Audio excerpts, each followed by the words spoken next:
Hi, everyone. I was asked to explain what I was mentioning about Trophimus having defiled the temple in the book of Acts, and that led to a trial and of Paul's guilt or not guilt for Trophimus' action. So people wanted background on that, so I thought I would do a quick, hopefully quick video on that. So basically, the Temple of Jerusalem was considered sacred and particularly would not allow uncircumcised Gentiles to enter. So Prophet Ezekiel declared in Ezekiel 44:9, anyone who was uncircumcised in flesh, who was caused to be in my sanctuary to profane it, then it is an abomination. So it's you defile God's temple if you go in there. And as Tim LaHaye and Ed Hinson in their popular Encyclopedia of Bible Prophecy 2004 say, the Jews were extremely careful to prevent such acts of entering and even built a protective fence around the Second Temple. It included a warning inscription promising death to any non-Israelite or foreigner who was uncircumcised who passed beyond it into the court of Israelites. So it was death if you went in. Here's the modern version of that, but you'll notice it just says it's according to the Torah, it's forbidden for any person to enter the Temple Mount, but it doesn't say death. But that's the idea. A sign was warning people back then. Now there was something at the temple that was able to warn the Gentiles who were uncircumcised not to go past this point. It was called the middle wall of partition. Paul in Ephesians 2:14-15 refers to this, and this is the International Bible Encyclopedia at BibleStudyTools.com. It says the middle wall of partition refers to an actual wall in the temple at Jerusalem beyond which no one was allowed to pass unless he were a Jew, the balustrade or barrier which marked the limit up to which a Gentile might advance but no farther. Okay. Paul had a friend of his friend Trophimus is the one who defiled the temple later when they went on a visit in 58 AD. And what is maybe not coincidental is Paul even told the Ephesians, where Trophimus lived, in a letter that the middle wall at the temple was taken away, removing the sanctity principle that Ezekiel confirmed. Paul taught instead that the Ephesians that God had, quote, broken down the middle wall of partition at the temple, having abolished in his flesh the law of commandments contained in ordinances. So Paul did away with Ezekiel's command, told that to the Ephesians. Trophimus was a person who lived in Ephesus, and he's the one who ends up defiling the temple. But whether that was motivating him or not, we don't know. But it could very well have been. This is a painting of Saint Trophimus. I guess he got sainthood. He was, this is according to Wikipedia. You see there's a citation on the bottom right. Trophimus was one of 8 friends, Acts 20 verse 4, who accompanied Paul at the close of his 3rd missionary journey and traveled with him from Greece through Macedonia into Asia and onward by sea until Jerusalem was reached. So he had a long trip with Paul. Trophimus completed the journey with Paul, for in the passages of Acts 21:29, he's mentioned as being with Paul in Jerusalem. Well, obviously, the whole charge was that Paul was responsible for Trophimus' defilement. Okay, so just to repeat, the middle wall of partition was the wall that Trophimus had to go beyond, and he didn't think it was of any consequence. Yet there is a big sign, so he knew the warning, he just didn't take it seriously. I wonder why. Well, one very serious reason would be Paul's remarks about the temple to the Athenians. He told them that God does not live in temples built by hands. So this was the pagans who don't believe their gods live in temples with human hands, and Paul was basically affirming that's the same true for Yahweh, but we all know that's biblically false, right? But he was trying to get on their good side, so he was trying to say something they would agree with. But he could have seriously repeated this to Trophimus. And if Trophimus heard this from Paul, Trophimus predictably would show no concern for the sanctity of the temple as God's dwelling place upon his arrival with Paul in 58 AD at Jerusalem. It is very possible you heard it because you just heard that long journey they took from Greece to Macedonia into Asia and so on. So Trophimus could very well have heard Paul say that God doesn't live in a temple of human hands. That's not the God we worship. Doesn't live in a temple of human hands. We all know that's biblically false, and for almost 2 millennia, maybe a millennia and a half, he'd been living in the temple at Jerusalem up to this point in time. Okay, and then in the book of Acts, it's stated as a matter of fact that Trophimus, according to the accusation of the people who were trying to grab Paul, is Trophimus had actually, in perfect tense, defiled the temple. And that's in Acts 21:28 in particular, and you have to read both verses. Now in this, and this is pretty rare for Luke, he actually comments on how he perceives the events. And this is important because he's trying to help the magistrate Theophilus build a defense for Paul at the upcoming trial with Caesar. So the book of Acts is being written with that trial in mind. And Luke comments in Acts 21, verse 29, he says, they had previously seen Trophimus the Ephesian in the city with Paul and assumed that Paul had brought him into the prohibited temple area. So it's not a question that he went through into that prohibited temple area, but the assumption was because they had seen Paul with him earlier, they assumed Paul was responsible for taking him into the prohibited area. Instead, very easily the Trophimus just walked through, again, with the mindset that God doesn't live in a temple made of human hands. That would have been one basis. And the other was Paul told the Ephesians that the middle wall of separation has been torn down by God, removed in his spiritual realm. Okay, and we need to get a little background of what went on in this period of time. And in Acts 21, James is going to come up to Paul and talk to him and try to ask him to do a ritual, help several people to do a ritual at the temple. And it's important to just even remember this event, this aspect of the story, because Paul was going in there to prove that he was being law compliant, which is ironic.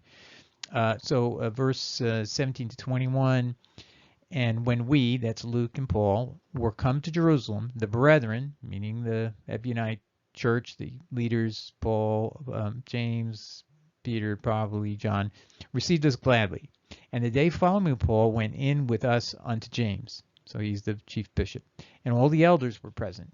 And when we had saluted them, he rehearsed one by one the things which God had wrought among the Gentiles through his ministry. Verse 20, and they, when they heard it, glorified God, and they said unto him, thou see, brother, how many tens of thousands, myriads, that the number in Greek for 10,000 is myriad, and for some reason it's not always translated correctly. There are among the Jews them that have believed, and they are all zealous for the law. So James is proud about this. And they have been informed concerning you that you teach all the Jews who are among the Gentiles to forsake, apostatize against Moses. That's the Greek word for apostasy there. Telling them not to circumcise their children, neither walk after the customs. Continuing, verse 22, what is it therefore? That they will certainly hear that thou art come. Do therefore this, that we say to thee.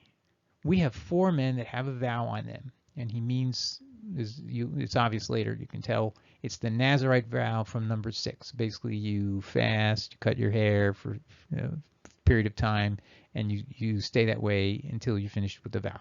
And apparently you have to pay some money to have attendants help you and all that.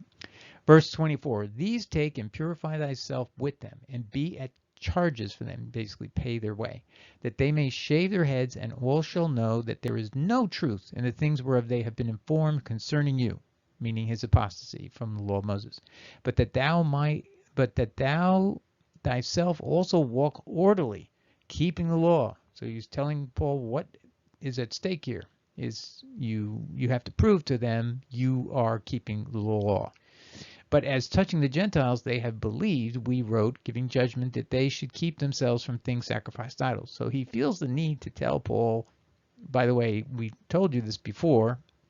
I think he got the rumor that we see in Revelation 2:2 or Revelation chapter 2 is there's some apostle in Ephesus who was teaching the people they could eat meat sacrificed to idols. So maybe he's got some wind of that. We told them to keep from blood and from what was strangled and from fornication. Then Paul took the men, and the next day, purifying himself with them, went into the temple, declaring the fulfillment of the days of purification. That's the end of the vows, until the offering was offered for every one of them. So the Nazirite vow had been fulfilled. Continuing with verse 27, and when the 7 days were almost completed, so that's the actual remaining days that they had to keep the vow, the Jews from Asia, that means from Asia Minor, not from China, That's the western part of Turkey. When they saw him in the temple, stirred up all the multitude, and laid hands on him, crying out, Men of Israel, help! This is the man, meaning Paul, that teaches all men everywhere against the people and the law, and this place, meaning against the temple. Maybe they did hear the rumor that Paul had said to the temple, God does not live in temples made of human hands, and basically that's not true biblically. So maybe they heard about that and they were upset. And moreover, he brought Greeks also into the temple and has defiled, past tense, perfect tense, this holy place.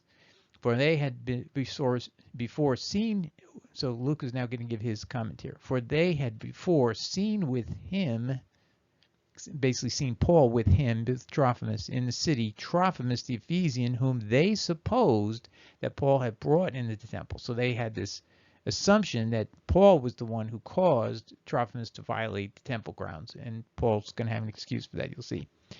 Verse 30, and all the city was moved, and the people ran together, and they laid hold on Paul and dragged him out of the temple, and straightway the doors were shut. So this was like a major crime. Verse 31, chapter 21 still. And as they were seeking to kill him, Paul, tidings came up to the chief captain of the band, meaning of the Roman legion, and that all Jerusalem was in confusion. And forthwith he took soldiers and centurions and ran down upon them. And when they saw that the chief captain and soldiers left off beating Paul, then the chief captain came near and laid hold on him and commanded him to be bound with 2 chains, and inquired who he was and what he had done. And some shouted one thing, some another among the crowd. And when he could not know the certainty for the uproar, he commanded him to be brought into the castle. And when he came up the stairs, so it was that he was borne of the soldiers for the violence of the crowd, for the multitude of people following after, crying out, away with him. So this is definitely a major event. Okay, and then Paul speaks to the Roman captain in Greek. This is very interesting. It shows you Paul is absolutely fluent in Greek. Verse 37, and as Paul was about to be brought into the castle, he says unto the chief captain, May I say something unto you? And he, the chief captain, said, Do you know Greek? Art thou not then the Egyptian, who before these days stirred up to sedition and led out into the wilderness the 4,000 men of the assassins? But Paul said, he must be talking Greek to this guy, I am a Jew of Tarsus in Cilicia, a citizen of no mean city, and I beseech you, give me leave to speak unto the people. And when he had given him leave, Paul, standing on the stairs, beckoned with the hand unto the people, and when there was made a great silence, he spake unto them in the Hebrew language, saying, this is just interesting. Number one is you have to know he's going to now talk about his Damascus Road experience, and which is weird because nobody's even brought that up, but he's going to go into it. I think this is also important here because he's going to actually say he's zealous for the law, follows the law, all this kind of stuff. We need to hear that because this doesn't sound like the Apostle Paul that we see in his letters.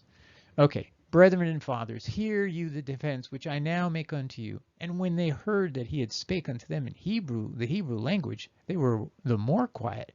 And he, Paul, says, I am a Jew, born in Tarsus of Cilicia, but brought up in this city, at the feet of Gamaliel, instructed according to the strict manner of the law of our fathers, being zealous for God, even as you all are this day. And I persecuted this way unto the death, binding and delivering to prisons both men and women, as also the high priest does bear me witness, and all the estate of the elders, from whom also I received letters unto the brethren, and journeyed to Damascus to bring them also that were there unto Jerusalem in bonds to be punished. And it came to pass that as I made my journey and drew nigh unto Damascus about noon, suddenly there shone from heaven a great light round about me. And I fell unto the ground and heard a voice saying unto me, Saul, Saul, why persecutest thou me? And I answered, Who art thou, Lord? And he said unto me, I am Jesus of Nazareth, whom you persecutest. And they that were with me beheld indeed the light, but they heard not the voice of him that spake to me. And I said, What shall I do, Lord? And the Lord said unto me, Rise and go into Damascus, and there it shall be told you all of the things which you are appointed to do. And when I could not see for the glory of that light, being led by the hand of them that were with me, I came into Damascus. And one Ananias, a devout man, according to the law, well reported of by all the Jews that dwelt there, came unto me, and standing by me said unto me, Brother Saul, receive your sight. And in that very hour I looked upon him, and he said, The God of our fathers has appointed you to know his will, and to see the righteous one, and to hear a voice from his mouth. For thou shalt be a witness for him unto all men. Notice, not apostle. And that's never, in all of Acts, Paul's never called an apostle. Never. Not an apostle of Jesus Christ. Okay. For thou shalt be a witness for him unto all men of what thou hast seen and heard. And now why tarry you? Arise and be baptized and wash away your sins, calling on his name. And it came to pass, when I had returned to Jerusalem. So now he's had that experience, and now he's talking about he came back to Jerusalem. And while I prayed in the temple, so he's like right in Jerusalem at the temple praying, and the apostles are nearby. We'll get into that in a minute. I fell into a trance and saw him, Jesus, saying unto me, Make haste and get thee quickly out of Jerusalem, because they will not receive of the testimony concerning me. You'll see he's referring to the apostles. So now Paul's going to say, basically, I want to go talk to the apostles because I've done all these evil things. I want to let them know I'm, not a threat, and I'm sorry. I hope he meant this. Okay, so verse 19. And I said, Lord, they themselves know, meaning the apostles, that I imprisoned and beat in every synagogue them that believed on you. And when the blood of Stephen the witness was shed, I also was standing by and consenting and keeping the garments of them that slew him. And he said unto me, Depart, for I will send you forth far hence unto the Gentiles. Okay, so I wanted to include that so you can see he's now changing the issue. He's not talking about what everybody else was accusing him of, and he's bringing this up. It's sort of a deflection, but it's so revealing because he's now telling you that when he had his experience on the Damascus Road, the first thing he does, he wants to come to Jerusalem, and he wants to see the apostles and tell them, sorry, or somehow let them hold him responsible and talk to him about it. But his Jesus says to him, they won't believe you had and I said to the Lord, wait, let's go back. So the verse just before that, he says, get out of Jerusalem because they won't believe you met me. So this is really a puzzling question. This sounds like Jesus Christ has no power to influence his own apostles. He can talk to Paul all day long. He can talk to him while he's praying. He can meet him on a road with light and all of that. But he can't talk to his own apostles to say, this is my guy. He's telling him, depart because they won't believe you met me. And that it does not fit. There's a disconnect, and Paul didn't even think about this. If Jesus is really the guy who met you on the road and can reveal himself to you, he can surely reveal himself to the 12, and he's telling you to get out of Jerusalem. And Paul is telling this story to a group of people who I'm thinking probably had the same thought I did, which is, well, if he's this light that can meet you on a road, why couldn't he influence the apostles and they would believe you met Jesus? Because he could tell them personally. And also this suggests that Jesus can do stuff and only with Paul. It's kind of a strange implication. Anyway, I'm sure Jesus, if it was truly him, would have communicated by the Holy Spirit, and the apostles would have known that he had met him. But that's not what happens. And Paul leaves. And incidentally, we need to connect up this account he's giving to all these people in Acts 22, which is all about the Trophimus defilement, but you wouldn't know because he's changed the topic.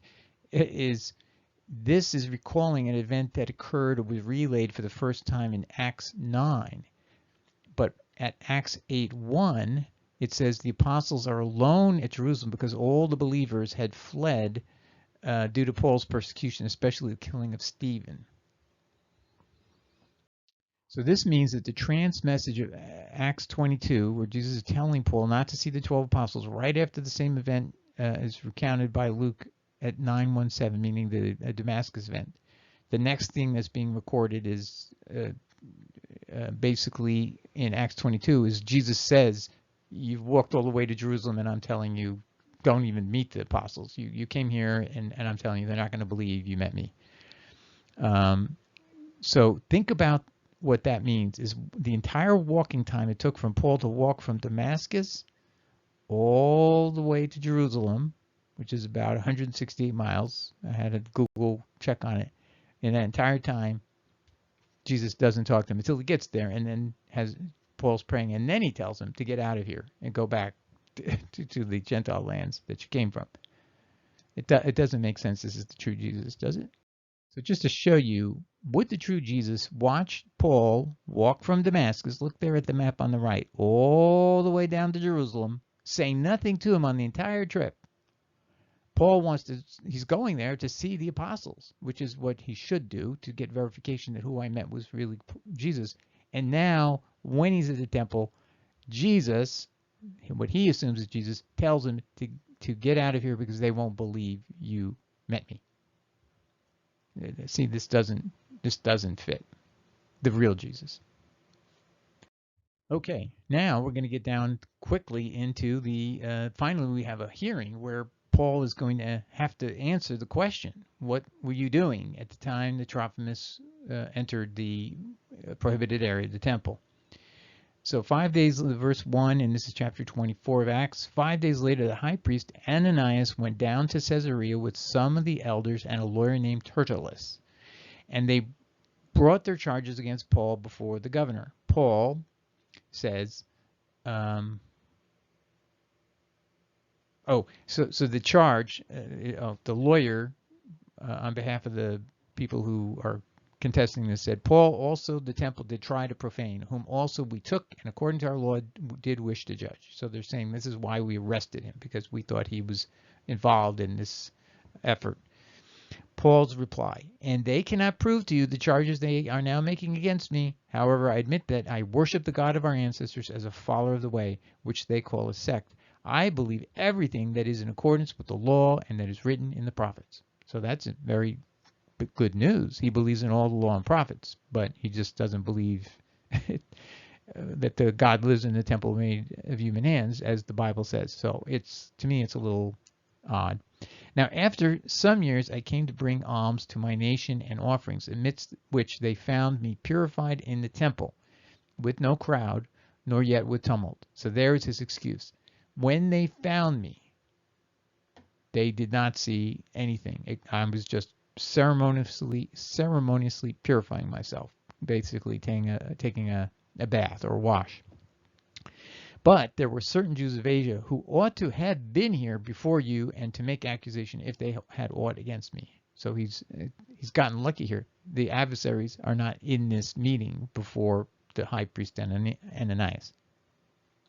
Okay, so let's now look. So we have the setup is in Acts 21:28. The accusation is he had actually defiled the temple, and then by Acts 25 or 24, we finally get Paul's excuse. They found me ceremoniously washing at the time that this was all happening with Trophimus, somewhere else in the temple area. Anyway, the exegetical commentary on the New Testament, Zondervan, says that the verb in Acts 21 was a past tense, defiled. And so it's explained in that exegetical commentary by Eckhard Schnabel. The verb means to defile. The perfect tense, Acts 21:28, denotes a state of affairs that affects the status of the temple. Bringing an unclean, that is an uncircumcised, Gentile into the temple courts was even more serious than a charge of heretical teaching. Defiling the temple carried a death sentence. Such defilement would necessitate purification rites and rededication of the temple, perhaps similar to the rededication of the temple by Judas Maccabeus in 164 BC, after Antiochus IV had defiled the temple by offering pagan sacrifices. So this is a big deal, is what he's saying. Okay, and this is a screenshot from page 893 of that same exegetical commentary, and it shows you in past tense, Paul has defiled the holiness of the temple. That's what the accusation was. Okay, so now we've reached the end of the presentation, and the summary here is Paul's testimony was that he was in a ceremonial washing at the time Trophimus, his traveling companion from Ephesus, violated the temple. Luke preserves that. This is key to get Paul acquitted, and that's again why the whole book of Acts is being written, to give to a magistrate named Theophilus to help get him acquitted in the upcoming trial. And it did work, as we've discussed in other videos. For as mentioned above, Paul said his accusers merely found him purifying himself in the temple, Acts 24:18. This was Paul's sole defense why he was not responsible for Trophimus profaning the temple, which is taken as fact here. Acts 21:28, Paul brought Greeks also into the temple and defiled this holy place. And as Luke mentions in Acts 21:29, the next verse, is they assumed that Paul was the one who was responsible for bringing Trophimus into the prohibited area. But there is no doubt that Trophimus did go into the prohibited area. It's just they assumed that Paul was the one who brought him there, and that's not what actually happened, and probably that's true.